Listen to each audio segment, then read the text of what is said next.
Bonjour à tous. Je souhaite vous présenter donc le concept d'autocorrection en écriture champion.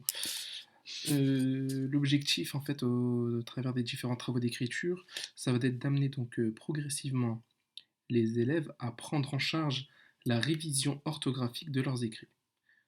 Donc en fait tout simplement de prendre en charge les erreurs qu'ils ont commises, d'avoir un retour d'eux-mêmes sur leur travail.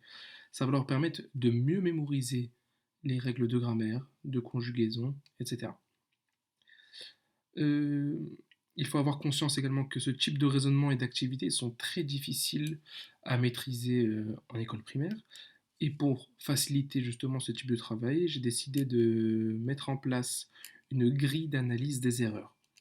Celle-ci, donc la grille d'analyse des erreurs champion, celle-ci a pour but de donner des repères et de faire prendre conscience du type d'erreur réalisée et de devenir plus vigilant par la suite.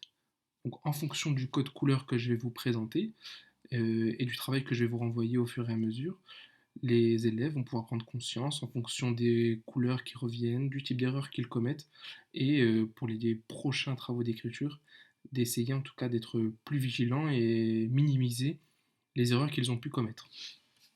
Donc, je vous présente. Donc, le premier, donc le C de champion, donc c'est des erreurs de type conjugaison. Donc, c'est comme il est écrit, erreur ou oubli d'accord du verbe avec le sujet. Donc là, l'exemple, le fait d'oublier par exemple la terminaison plurielle d'un verbe. Le deuxième, donc, c'est les homophones. Donc, ça va être des confusions entre des mots qui se prononcent pareil mais s'écrivent différemment. Donc voilà, les A, sont, et, on, ou, mais, ce, c'est, cette, etc. Les erreurs d'accord. Donc là, c'est le fait d'oublier l'accord au sein du groupe nominal, donc entre le déterminant le nom, ou entre le nom et l'adjectif, etc. La majuscule, donc là, parfois en allant un peu trop vite, ça arrive que les élèves oublient de mettre la majuscule. La ponctuation, donc là j'ai pu voir dans certains travaux quelques erreurs de ponctuation ou de trop longues phrases alors qu'on aurait pu les couper. Donc là, je l'ai marqué avec la couleur verte. Les élèves concernés pourront se repérer. Donc à faire attention à faire des phrases plus courtes.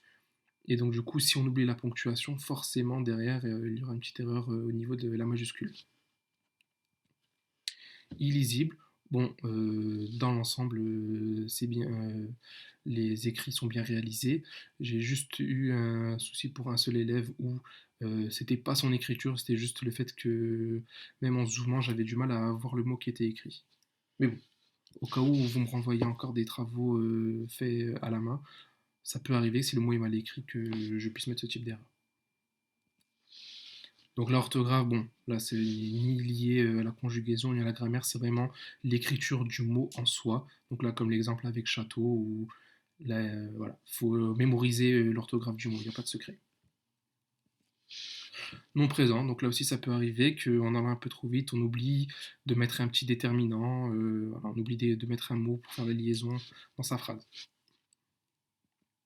Enfin, le son, je ne l'ai pas il me semble que je ne l'ai pas rencontré à l'heure où je fais la vidéo, mais bon, voilà, ça peut arriver que on écrive un mot en mettant la mauvaise lettre, donc le son du mot ne correspond plus au mot qu'on voulait écrire en tout cas. Concernant la procédure donc, de ce système, ça va être la suivante. Ça va être donc quand je propose un travail d'écriture, donc de laisser votre enfant le réaliser seul, avec votre aide, pourquoi pas concernant le sens ou c'est de comprendre certains mots qu'on souhaite mettre, mais l'écriture doit être faite vraiment seule. Ensuite, donc, vous me renvoyez le travail, je mets en place le code couleur, donc en fonction des erreurs que je rencontre. Comme ça, l'élève de lui-même pourra se corriger en fonction de l'erreur commise. Exemple, donc là si on fait une erreur d'accord, alors à ce moment-là on revoit les accords au sein du groupe nominal ou l'accord entre le sujet et le verbe. Donc là ça permet vraiment de se focaliser sur l'erreur en soi et pas de rester dans l'embarras et de se dire bah, finalement j'arrive pas à comprendre quelle erreur j'ai pu commettre. Donc là je cible bien l'erreur faite, et comme ça l'élève a juste à se concentrer sur cette erreur et rechercher un moyen de ne plus la commettre, je l'espère, par la suite.